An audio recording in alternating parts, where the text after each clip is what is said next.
Ayan! Hello, it's been a while.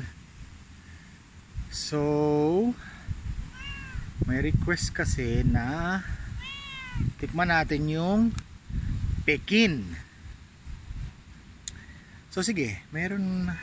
At saka may mga iba pa. So tikman natin, may mga iba pa akong mga sili dito. At umuuga yung chair. Wait lang, isip ko. Yeah. Nalaglag pa. Wait lang. Okay. As usual, nalaglag. Meron akong mga Pekin dito. Yan, Pekin. Yung original na red. Ting. Ayan. Ano ko ba ito papakita yung size comparison? O yan, yung thumb ko. Oh, ganyan siya kaliit. Meron ako ditong 4. Yan. So, tikman natin sila. Pinili ko talaga yung mga mapupula. Kasi yung mga, excuse me. Yung mga mapupula, yun yung mga full flavor eh. Diba? Yung hinog na hinog. Actually, overripe na. Iba yun. Kulo-kulubot na.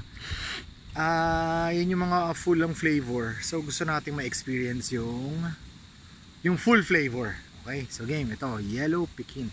Buksan pa ba natin to? Gina nga. Di rin naman makikita eh. You know? Twink. Meron siyang mga 1, 2, 3, 4, 5, 6, 7, 8, 9, 10, 11, 12. 12 na mga seeds. Ito, this one.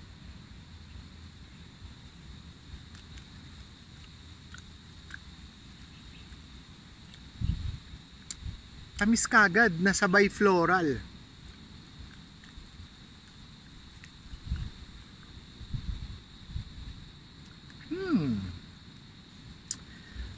Sabay yung tamis tsaka floral. May pagka-floral siya. Ayun na, maanghang na.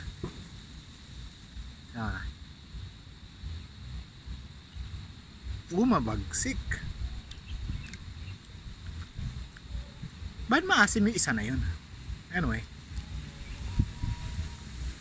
So ganyan po talaga ang sili ha. Alam nyo, for the longest time, hindi ko lang nalalasahan na flavor yata ng sili. Maalat. May mga dinadry kami, diba, iba klaseng mga sili ngayon. Meron isa akong naaptikman na ahi colorado. Aba, may alat. Medyo dried na siya. Hindi siya fully dried. Pero siyang hint ng alat. Ewan kung alat ba yun or umami or hindi ko na alam. Pero may ganon. May savory notes. Matamis siya ha? Matamis siya. Hindi ko masabing labuyo kasi ang labuyo iba-iba eh. Akala ng mga tao isa lang ang labuyo. Hindi po isang labuyo. Ang labuyo, hindi lang siya, yung taxonomy ng labuyo, hindi lang hinala ng Pilipinas sa agriculture kasi. Maanghang ha, maanghang. Maano po yung labuyo, iba-iba yan. May mga white labuyo, nakadiri ang lasa. May rice grain labuyo. May labuyo na nagiging violet, may labuyo nagiging brown. Brown muna bago mamula. Iba-iba din sila ng flavor. Sabi ko nga, yung mga labuyo na galing sa Mindanao, especially yung mga galing dito sa mga Muslim regions, iba yung lasa. Kumpara doon sa mga labuyo nandito sa Laguna, iba sila. So hindi po isang labuyo. So ang hirap ikumpara ng lasa nito sa labuyo dahil broad ang labuyo eh. So anyway, yun nga.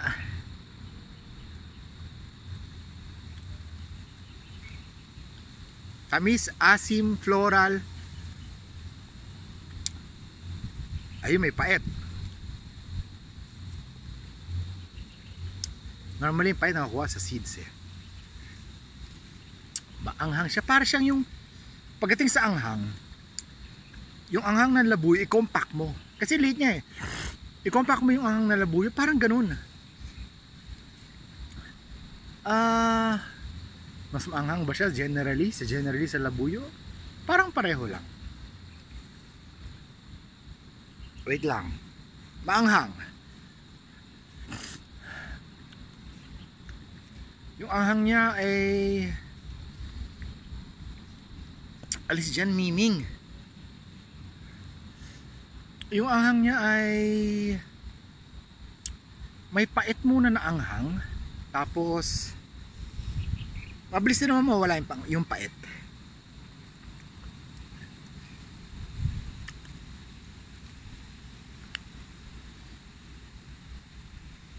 Ayun na. Excuse me.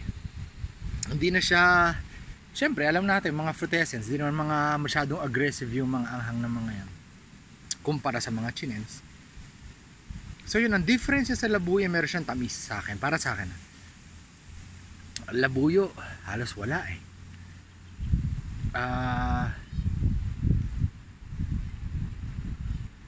Teka lang, hinihintay ko po yung mga aftertones kasi may mga backtones yan, mga back flavor eh, maya maya lumalabas pagkatapos mong yung initial na kain mo eh.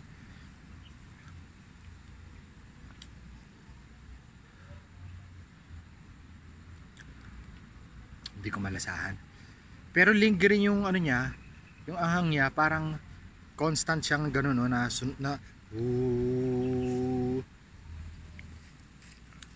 na I can understand generally sa mga Filipino, yung mga mamapapakman ganyan, hindi nila ma-appreciate. Pero pag nilagay mo na sa mga suka, toyo, ganyan, sarap na. Pero maanghang siya. Maanghang siya, parang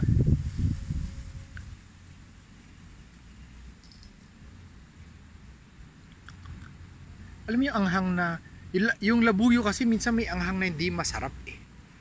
Masarap yung lasa niya, pero yung mga pag nawawala na yung flavor, yung initial flavor, may hindi masarap, mga mas matagal yung bitter ganyan.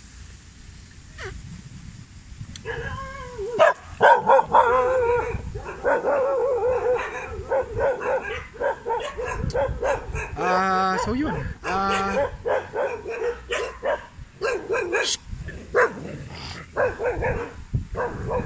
Yun po ang ating pikin. May yellow pikin. Hindi ko maalala kung natikman ko niya, kaya maganda yung ginagawa ko na dinodocument ko para nasa YouTube, dito lang sa YouTube page. Hindi ko maalala na, hindi ko na kasi makakalimutan ko yung mga yan eh. So as far as I can remember, merong yellow pikin dun dito sa list ko dito sa Pageancy and Hungry. Ayun, tignan nyo na lang po. Maraming salamat. Meron pa akong isa eh. Pero ang tagal na ng video, 8 minutes na eh. Pag masyadong matagal kasi nakakainip, pangit na panoorin eh. Meron pa akong isa nito, ito, comparison nito. Yan, ito tuyo. As in tuyo to. Ito, hanap tayo pa. Dried to, ito fresh na kinalabaw. Lagi ko na lang sa second video na lang. Okay? Thank you, bye bye.